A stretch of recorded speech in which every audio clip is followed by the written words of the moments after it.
Interesting part of the actual video. Druid. Class group, priest, primary ability, wisdom, as expected.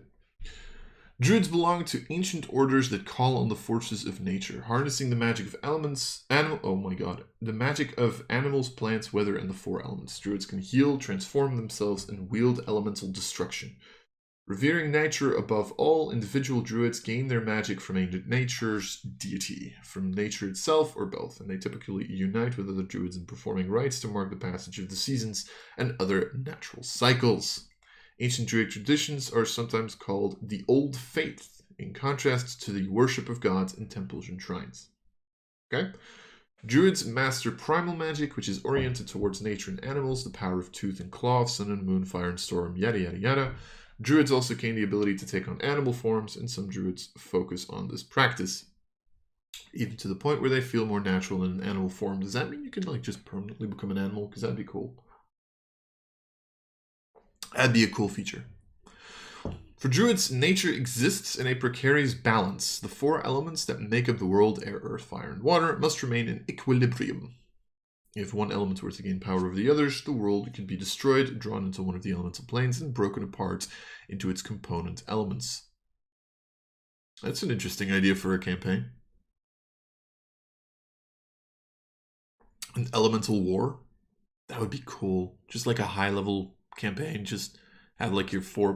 don't play it on the material plane, just play on the four... Or do play it on the material plane, but you see the material plane being affected. Oh, that would be a cool campaign. Sorry. Anyway, druids are also concerned with the delicate ecological balance that sustains plants and elemental life, and with the need for people to live in harmony with nature, not in opposition to it. Druids are often found guarding sacred sites or watching over regions of unspoiled nature.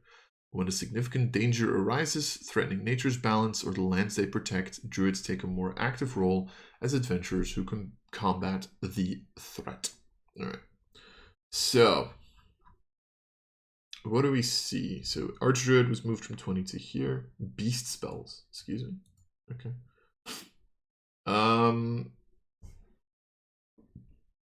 So, we can immediately see that they got rid of Beast Shape.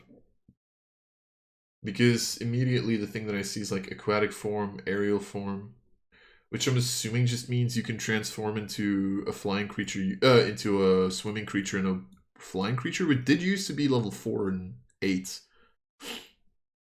Tiny critter, then the feet are still at the same space. 19 still a feat. Beast spell's a little weird. Okay, alternating forms, okay.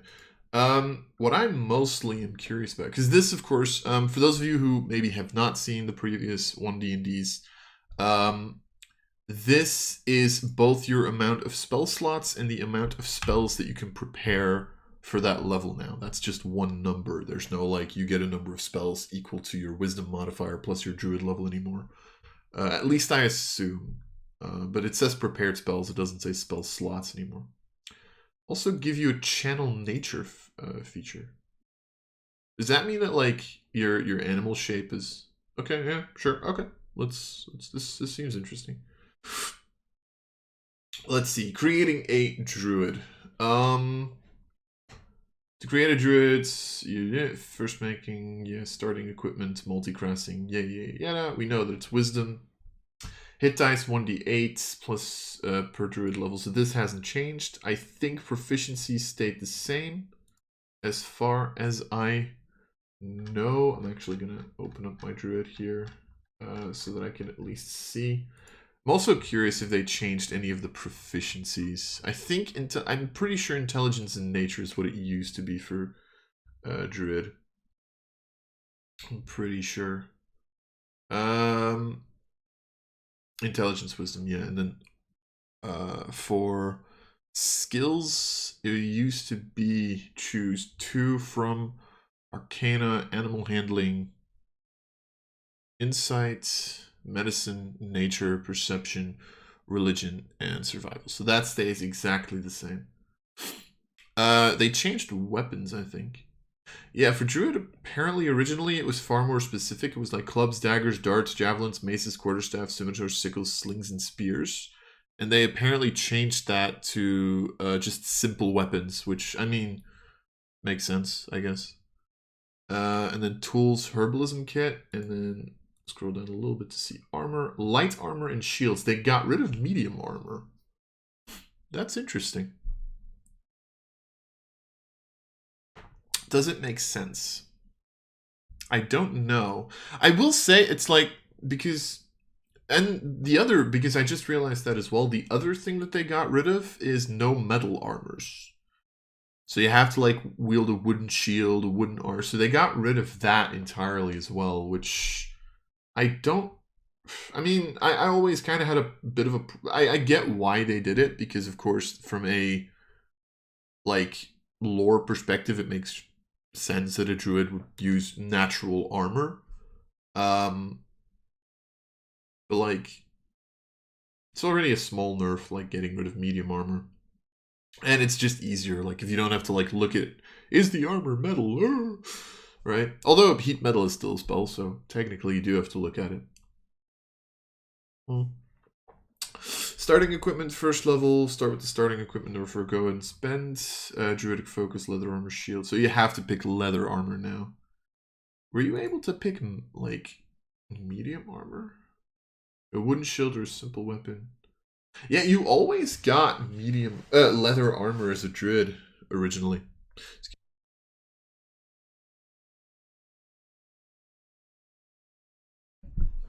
Like, that's the weird thing. Is like, they gave you proficiency in medium armor back in the day, but you didn't get it as your like your starting equipment. I mean, it makes sense. I never really thought it made sense that druids got medium armor. I don't know why, because they feel like full casters that are already just tanks in and of their own. The only reason it's good is because if you want to do a solo run in Solasta, then you can go medium armor as a druid. You know, I don't know. Yeah, okay, sure. I can live with this, to be perfectly honest. Multi-classing, you need to have 13 in wisdom, which I don't think that ever changed, so that's fine. Armor training, so you get armor training with light armor and shields, which we knew. Spell slots, add all your druid levels to the appropriate levels. You prepare spells for, yeah, so you get spell slots and you get spells. Yeah, so they changed this. I already mentioned this in a previous video. I'm not against this idea, where pretty much you prepare one level spell per spell slot, really, which doesn't mean, like, if you prepare like Cure Wounds and Entangle for first level spells, that doesn't mean you have to cast Cure Wounds once and Entangle once, from the way that I understand it. You can cast Cure Wounds twice. It's just your prepared spells are now tied to your spell slots. I've come to realize I'm just not a fan of that system, but I do understand why they did it. It's easier. Now they don't have to now you don't have to look up how many spells, because it's just the same idea. I don't know. I'm saying I don't know a lot. That's not good. Anyway, Druid class features. Okay, here we go. As a Druid, you gain the following class features. Channel Nature. Magic of nature infuses you. Tapping into that power, you can create various magical effects. You start with one such effect, Wild Shape. So you get Wild Shape at 1 right now. Okay. That's cool. Other Druid features give additional Channel Nature effect options. Each time you use this Channel Nature, you choose which effect to create from amongst those you have from this class. So we're saying you can technically Wild Shape twice now, right? But instead of originally where you were only able to Wild Shape twice throughout all your levels, now later down the line, you're going to be able to Wild Shape 3 and 4 times. And it said, how many did it say? So you can Wild Shape 3 times from level 5. Level 5 becomes a big level, Jesus. Level 9, 4, and then, oh, so it's pretty much your proficiency bonus amount of times up until level 9, then it just stays 4, which is a weird choice, but okay, sure. You can use your Channel Nature twice. You gain 1 expended use. Oh, you gain 1 expended use when you finish a short rest, and all of them when you finish a long. Okay. But then what stops you from taking 2 short rests? Time, I guess, and like your DM is gonna have to be careful with that, I'm assuming, but god damn it, my headset keeps freaking me out and it's annoying me.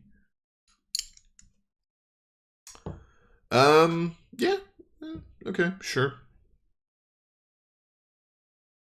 You gain additional uses when you reach certain druid levels as shown in the channel nature column. Sure.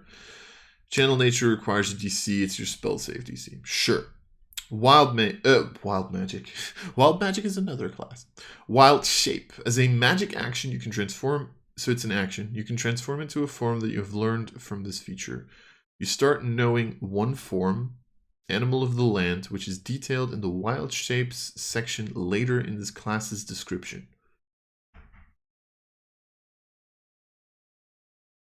You stay in that form for a number of hours equal to half your druid level, or until you use wild shape again, have the incapacitated condition, or die. Okay. So, okay. So you're just getting we're getting forms now. We're not getting yeah. I'd heard this is one of the things, I think there's 2 things that I knew about from Reddit. And this was one, so it is actually the case that you don't just get beasts anymore. And that's probably where the aquatic and the... Yeah, okay, sure. Yeah, okay. While in that form, its game statistics replace yours, so your ability to handle objects is determined by the form's limbs rather than your own. Sure. Retain your personality, memories, ability to speak in wild shape. Wait, so you keep your wild shape ability so you can shape into a shape. But you lose access to all your other features, such as the ability to cast spells. But you can continue to concentrate on them, which I don't think is a change from from 5th edition. When you transform, you choose whether your equipment falls to the ground, merges into your new form. Yeah, okay. Equipment that merges with your form. Okay.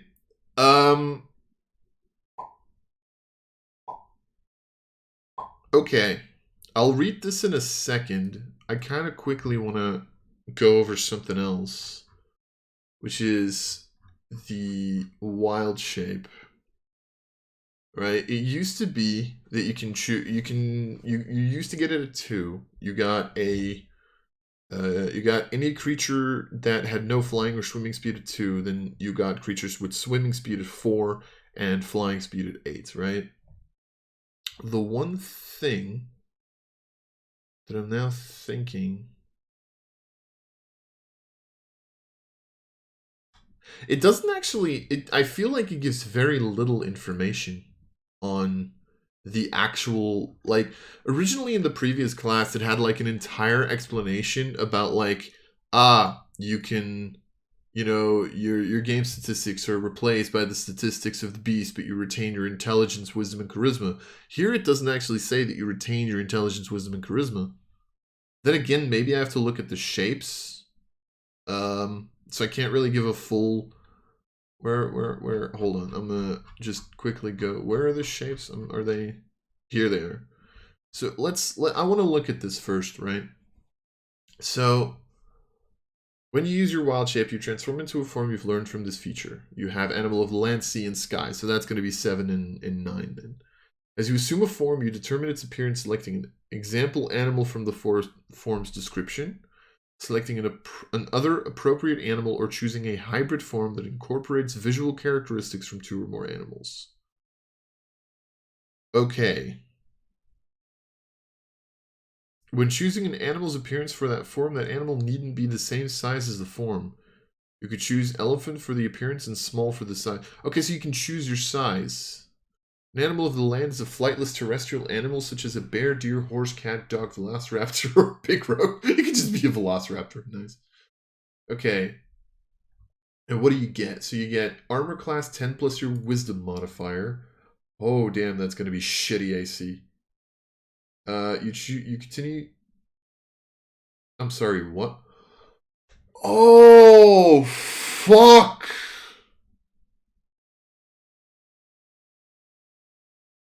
Oh. Oh, hot damn that. Oh, no. Oh, that is a huge nerf if that's what I think it is. You don't get a layer of hit points anymore. Oh, that. Oh, no. Oh, shit. The biggest reason to pick Druid, to pick Moon Druid's been completely fucked. Oh, God. Why would you use this then? Because you can make melee attacks?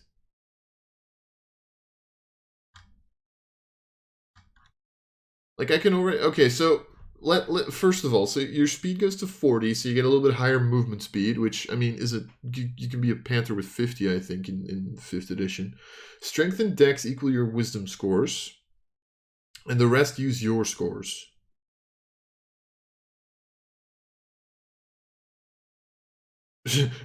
I mean, then again, why the fuck would you put wisdom here, right? Like, wisdom uses your scores, or wisdom uses your wisdom score.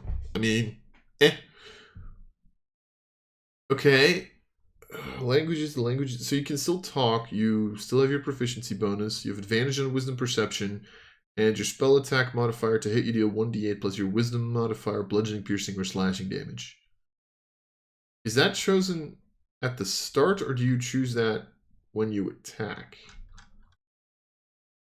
Because that's very small, medium, or large, so you can't make you can't be a huge creature anymore. Oh god, okay, sure. Animal of the sea. I'm already looking through this, sorry that I'm doing this first, but I think this is important. Because this puts a lot of perspective onto this. Right? Because now you have 20 feet of movement to swim 40 feet, so this is useless on land, is what we're saying. Your armor class is still the same. So your movement's just fucked. You don't use your strength with your strength stays what it originally was. Why would you use this form except to go into the water? I mean, I guess it makes sense. Oh, and your flying creature just get a shitty AC. Wow. The thing is, a level 20 druid is going to have 13 AC. Wow. Okay, you don't provoke opportunity attacks. Make 2 stacks. 1d. Oh my god. Wow. They fucked. They fucked. Wild shape. So hard. Because the original thing, what was the original? You assume when you transform, you assume the beast's hit points and hit die. When you revert to your normal form, you return to the number of hit points you had before you transformed. That's gone. This is not like you don't have a layer of hit points anymore.